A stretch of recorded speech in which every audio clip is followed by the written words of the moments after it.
नमस्कार, आप देख रहे हैं जोहार झारखंड। मैं हूं आपके साथ रुचिका। आज बुलेटिन की शुरुआत इस वक्त की सबसे बड़ी खबर के साथ करेंगे। राज्य से इस वक्त की बड़ी खबर सामने आ रही है। झारखंड विधानसभा चुनाव को लेकर के देर रात हुई बीजेपी की बैठक।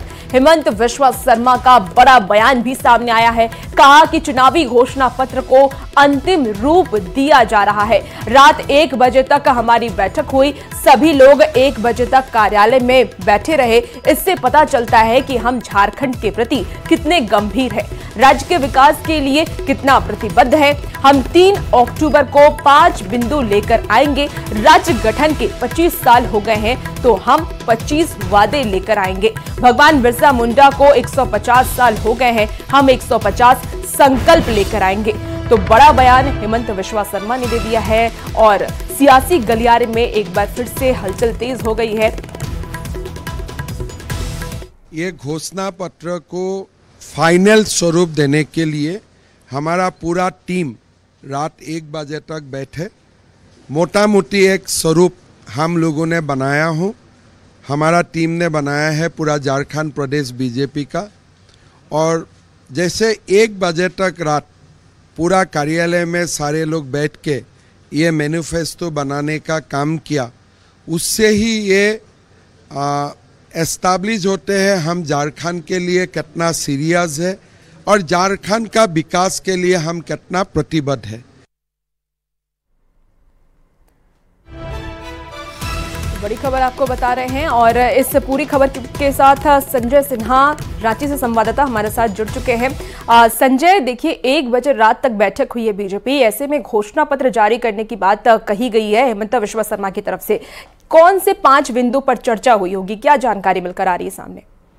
देखिए, सबसे पहले जान लीजिए कि बीजेपी ने अपने घोषणा पत्र के जरिए जो बातें सामने आ रही है, साफ ये ऐलान करने की कोशिश की गई एक तरीके से कि इस बार मुकाबला जो है टक्कर का नहीं होगा बल्कि 18 और 20 का मुकाबला होगा। मतलब कि कहीं से बीजेपी इस मुकाबले में, चाहे आप जो योजना लेकर जो माइलेज देने की बात जो कही जा रही है कि मुख्यमंत्री मैया सम्मान योजना को लेकर जो एक तरीके से सत्ता पक्ष को थोड़ा माइलेज है, तो बीजेपी उसी माइलेज को पाटने की कोशिश कर रही है अपने घोषणा पत्र के जरिए। बीजेपी ने पहले ही कहा था कि हमारा घोषणा पत्र आने दीजिए, आपको तमाम चीजें मालूम होंगी कि हम आदिवासी कल्याण को लेकर क्या करने जा रहे हैं और हमारी रणनीति क्या है। और वही रणनीति देखिए, आपने 25 झारखंड के बने 25 साल होने जा रहे हैं तो 25 उन्होंने दिया।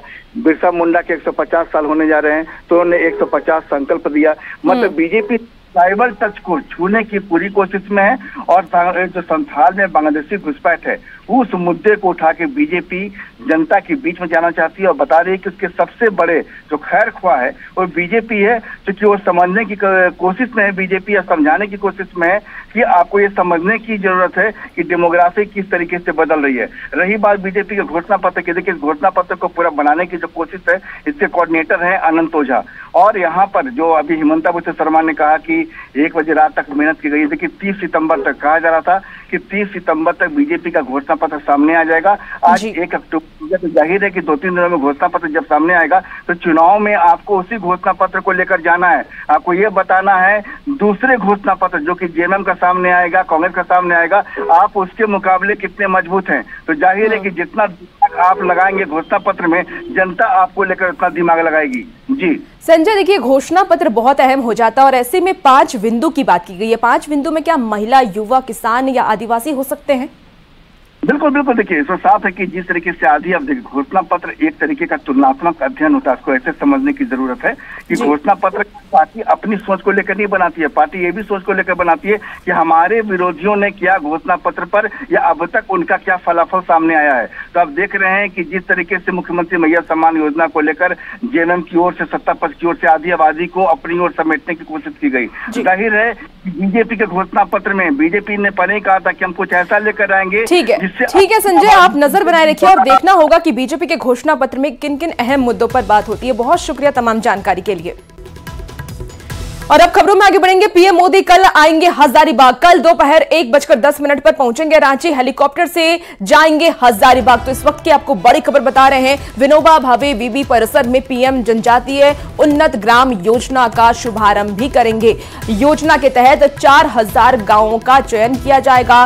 कई एकलव्य विद्यालयों का उद्घाटन भी करेंगे। पीएम जनमन कार्यक्रम का भी शुभारंभ करेंगे। तो मतवारी में आदिवासी समूह के प्रतिनिधियों से भेंट भी करेंगे और परिवर्तन यात्रा महासभा को संबोधित करेंगे। हेलीकॉप्टर से वापस रांची लौटेंगे और रांची से विशेष विमान से दिल्ली रवाना होंगे। तो बड़ी खबर आपको इस वक्त बता रहे हैं रांची से, जहां प्रधानमंत्री नरेंद्र मोदी का पूरा कार्यक्रम तय हो चुका है। हजारीबाग से आपको ये बड़ी खबर बता रहे हैं। कल प्रधानमंत्री नरेंद्र मोदी झारखंड आने वाले हैं।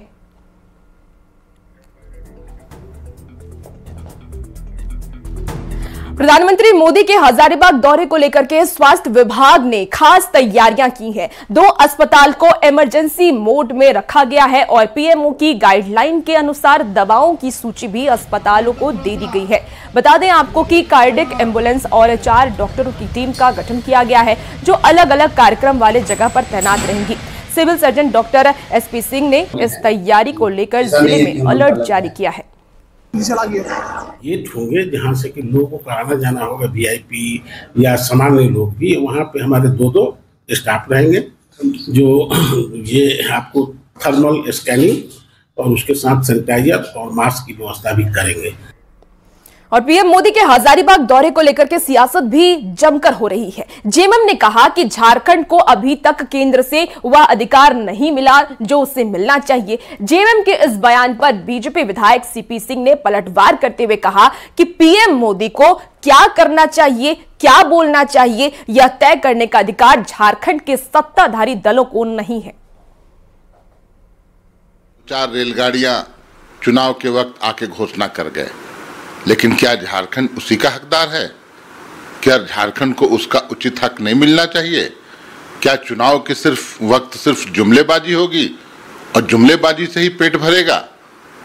क्या हमारा जो 1,36,000 करोड़ रुपया है, क्या वो देने का वादा करेंगे? खासकर हमारे प्रधानमंत्री नरेंद्र मोदी जी किसी भी क्षेत्र में जाते हैं तो कौन सी बातें करनी है, कौन सी चीज़ें सौगात के रूप में देनी है, ये वो तय करके आते हैं ना। ये तय करने का काम जेएमएम, कांग्रेस और राजद का नहीं है। चाईबासा में आज कोल्हान प्रमंडलीय परिवर्तन सभा का समापन समारोह होगा। उड़ीसा के मुख्यमंत्री मोहन चरण मांझी इसमें शामिल होंगे। बाबूलाल मरांडी, अर्जुन मुंडा, अमर बावरी, चंपाई सोरेन समेत कई बीजेपी नेता इसमें शामिल होंगे। तो आपको चाईबासा से खबर बता रहे हैं, जहां समापन समारोह में उड़ीसा के सीएम शामिल होने वाले हैं और बाबूलाल मरांडी, अर्जुन मुंडा भी इस सभा में शामिल होंगे।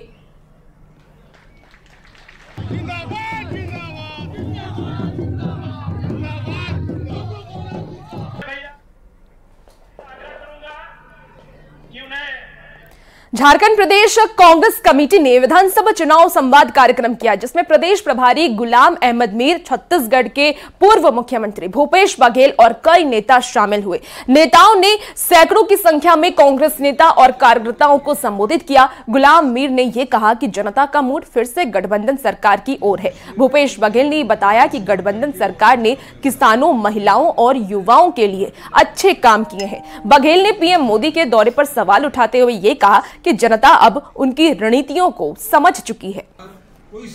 लोगों का मूड, झारखंड के जनता का मूड, वो फिर एक बार हमारी कोलिशन के लिए दिख रहा है, इसलिए कि इस सरकार ने जनता के लिए काम किया। तो ये जनता जान चुकी है। अब वो 1 बार 2 बार मौका मिल गया, तीसरे बार बैसाखी में भरोसे है। अब कहीं उनकी दाल गलने वाली नहीं है। बीजेपी चुनाव सह प्रभारी हेमंत विश्वा शर्मा का बयान अब चर्चा में है, जिसमें उन्होंने संथाल में बांग्लादेशी घुसपैठ के मुद्दे पर मुख्यमंत्री हेमंत सोरेन के साथ आने को कहा था और इस पर झारखंड मुक्ति मोर्चा ने यह कहा कि बीजेपी अब समझ गई है कि चुनाव जीतना उनके लिए मुश्किल है। वहीं बीजेपी ने आरोप लगाया कि उनके बयान के गलत मायने निकाले जा रहे हैं। शर्मा जी का बयान आया है तो मुझे लगता है कि अब इन लोगों को एहसास होने लगा है कि हम हारी हुई बाजी लड़ रहे हैं। एक ऐसी जंग लड़ रहे हैं जिसमें जीत की गुंजाइश ना के बराबर है। जिन बातों की चर्चा की है उसका गलत अर्थ हेमंत सोरेन लगा रहे हैं। भाई, उन्होंने कहा है कि बांग्लादेशी घुसपैठ एक बहुत बड़ी समस्या है जिसके कारण संथाल परगना का डेमोग्राफी चेंज हो रही है। और इसी बीच बड़ी खबर सामने आ रही है। हजारीबाग से नक्सलियों ने देर रात मचाया आतंक, 5 हाईवा को किया आग के हवाले। कोयला ढुलाई में लगे 5 हाईवा को आग के हवाले किया है। नक्सलियों ने हवाई फायरिंग भी की। पुलिस आगजनी और फायरिंग को लेकर के जांच कर रही है।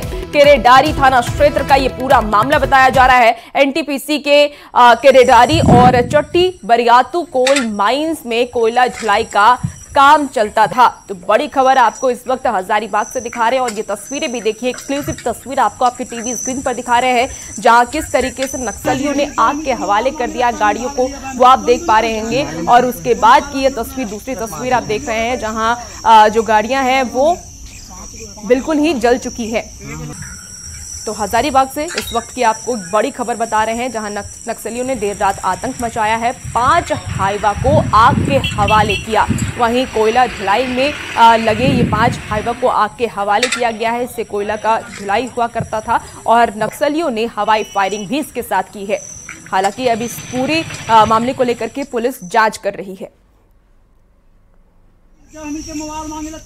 और ज्यादा जानकारी के लिए हजारीबाग से सुशांत सोनी हमारे साथ फोन लाइन पर जुड़ चुके हैं। सुशांत, फिलहाल क्या कुछ जानकारी है, क्या कुछ अपडेट है? देखिए, आपको बता दें कि जिस तरीके से केरेडारी थाना क्षेत्र का पूरा जो मामला बताया जा रहा है, जो एनटीपीसी में जो कार्यरत जो तमाम जो गाड़ियां थी उसे अगजनी कर दिया गया है। इसको लेकर जो अभी पुलिस छानबीन में जुड़ गई है। आपको याद होगा कि पिछले दिन भी जो है वो गोलीबारी की घटना इसी थाने क्षेत्र में हुई थी और उसके बाद जो है पुलिस इस दोनों मामले को जो है वो जांच करे। लेकिन अब देखने वाली यह भी बात होगी कि जो देर रात्रि अज्ञात ये नक्सलियों के द्वारा इस अगजनी की घटना को अंजाम दिया गया, उसके बाद उन्होंने हवाई फायरिंग करते हुए वहां से फरार हो गए। इस पूरे मामले पर जो है पुलिस छानबीन कर रही है। कई लोगों से जो है आसपास के ठीक है सुशांत, आप नजर बनाए रखिए, तमाम जानकारी आपसे लेंगे। फिलहाल बहुत शुक्रिया तमाम जानकारी के लिए। और इसी बीच रांची से भी इस वक्त की बड़ी खबर सामने आ रही है। जेएसएससी कार्यालय का घेराव करने आए छात्रों ने देर रात पत्थरबाजी की है। आक्रोशित छात्रों के पथराव में कई पुलिसकर्मी घायल हुए। कांके थाना प्रभारी को भी पथराव में चोट लगी है। तो जेएसएससी सीजीएल परीक्षा में गड़बड़ी का आरोप लगाते हुए छात्र आंदोलन कर रहे हैं और परीक्षा रद्द करने की मांग कर रहे हैं।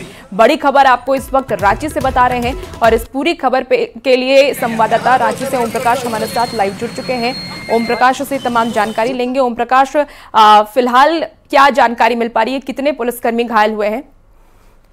जी, बता दें कि कल देर शाम जो छात्र थे जो जेएसएससी सीजीएल परीक्षा के प्रश्न पत्र लीक को लेकर आंदोलन कर रहे थे, अचानक उनमें से कुछ छात्रों ने आक्रोशित होकर पत्थरबाजी कर दी, जिसमें से करीब आधा दर्जन पुलिसकर्मी हैं जो वो घायल हो गए। हालांकि सभी को मामूली चोटें आई हैं, जिसके बाद पुलिस ने उन तमाम अभ्यर्थियों को संयमित रहने के लिए जो है अपील की, जिसके बाद मामला जो है वो शांत है। हालांकि जो छात्र हैं वो प्रश्न पत्र लीक मांग को लेकर आंदोलन की राह पर फिलहाल अभी भी अड़े हुए हैं और उनका कहना है कि इस मामले की निष्पक्ष जांच हो।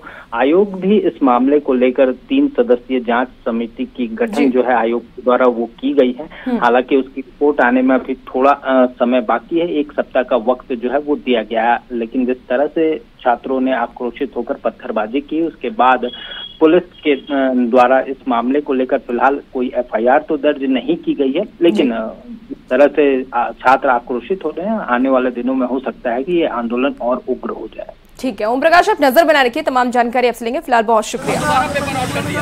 और अब खबरों में आगे बढ़ेंगे। बांग्लादेशी घुसपैठ मामले में झारखंड हाईकोर्ट में सुनवाई आज होने वाली है। हाईकोर्ट में एक और एफिडेविट फाइल होगी। केंद्र सरकार की ओर से एफिडेविट फाइल किया जाएगा। कोर्ट के आदेश पर यह बैठक हुई और केंद्र और राज्य सरकार के बीच ये बैठक हुई है। केंद्र घुसपैठियों की पहचान को तैयार करे, राज्य सरकार का रवैया ढीला दिख रहा है, ऐसा हाईकोर्ट का कहना है। तो बड़ी खबर इस वक्त आपको बता रहे हैं रांची से, जहां केंद्र की ओर से एफिडेविट फाइल किया गया। गढ़वा जिले के जंगली हाथियों में 70 की संख्या में हाथी पहुंच गए, जिनके आतंक से अब तक 6 लोगों की मौत हो चुकी है। इन हाथियों ने कई पशुओं को भी चपेट में लिया और सैकड़ों एकड़ फसल के साथ ही कई घरों को भी तोड़ दिया है। गांव के लोग वन विभाग के प्रति आक्रोशित हैं और सुरक्षा के लिए रात भर जागने को मजबूर है। वन विभाग ने यह कहा कि क्षति का मुआवजा सरकारी प्रावधानों के अनुसार दिया जाएगा। वन विभाग ने लोगों को जंगल में ना जाने की सलाह दी। बता दें आपको कि डीएफओ ने भी चेतावनी दी कि हाथी आक्रामक हो सकते हैं, इसीलिए सुरक्षा का ध्यान रखना जरूरी है। हाथी भगाने के लिए ऑलरेडी हमारे पास बांकुड़ा का टीम है जो मॉनिटर लगातार उसको मॉनिटर कर रही है और गांव से जंगल की ओर भगाने की कोशिश कर रही है, क्योंकि हाथी का घर और निवास और रहवास जंगल है।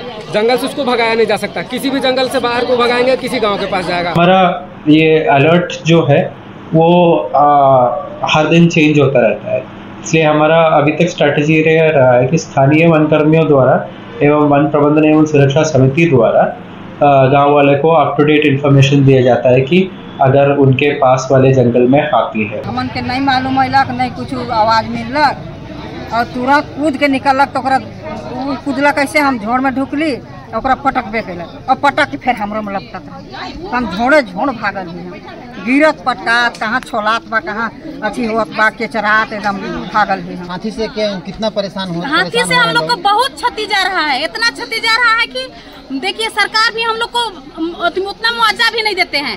तो हम लोग यही कहना चाहते हैं कि गांव जंगल से हाथी को प्रशासन मिलके और वन विभाग मिलके हाथी को भगाया जाए। भारत सरकार सेल के उपक्रम बोकारो स्टील को इस वित्तीय वर्ष के पहले क्वार्टर में 200 करोड़ का घाटा हुआ है। बोकारो स्टील के डायरेक्टर इंचार्ज वीरेंद्र कुमार तिवारी ने प्रेस कॉन्फ्रेंस किया। प्रेस कॉन्फ्रेंस में वीरेंद्र तिवारी ने कहा कि आज के दिन में चुनौती भरे मार्केट में स्टील की कीमत कम हो रही है। ऐसे में लागत कैसे कम करना है और इस पर खास ध्यान देने की जरूरत है। उन्होंने ये भी कहा कि घाटे की वजह से मार्केट में विदेश से स्टील का आना है और स्टील के कीमत लगातार गिर रहे हैं। कंपनी नेट प्रॉफिट में नहीं है, करीब 200 करोड़ रुपए के आसपास आज के दिन में अगर हम बात करें तो कंपनी घाटे की स्थिति में। बोकारो स्टील प्लांट अपने आप में अगर हम केवल मैं बात कर रहा हूं उस क्षेत्र में, लेकिन हमें पूरा विश्वास है कि आगे आने वाले 6 महीने में हम इस कमी को पूरा कर लेंगे और मार्केट का अगर सपोर्ट हमें कुछ मिला तो निश्चित रूप से इस बार भी कंपनी एक अच्छा मुनाफे की ओर अग्रसर बढ़ेगी।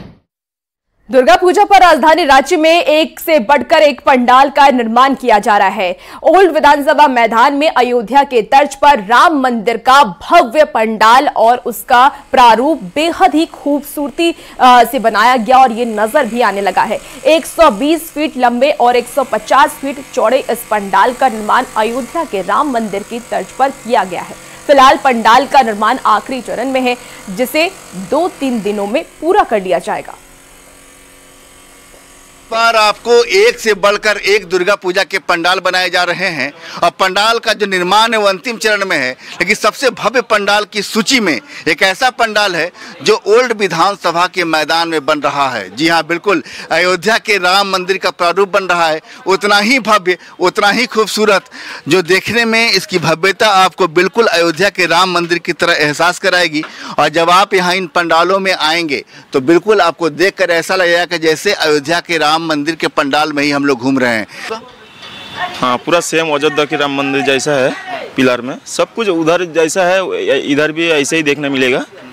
कोलकाता से में कारीगर आ रहा है तो खूबसूरत लग रहा है। खूब पंडाल के माँ की जो प्रतिमा उसकी ऊंचाई कितनी होगी? 20 फीट है ऊंची, चौड़ा 28 फीट हो। आपको हनुमान जी की प्रतिमा का दर्शन होगा, राम लला दर्शन देंगे, उसके बाद माँ आपको दुर्गा दर्शन देंगे। कुल मिलाकर राजधानी रांची में घूमने जरूर निकलिए, तमाम पंडालों के दर्शन कीजिए, क्योंकि जहां आप घूमने नहीं जा पाए हैं पंडाल वहां के दर्शन कराएंगे। संजय कुमार सिन्हा, न्यूज़ 18 रांची।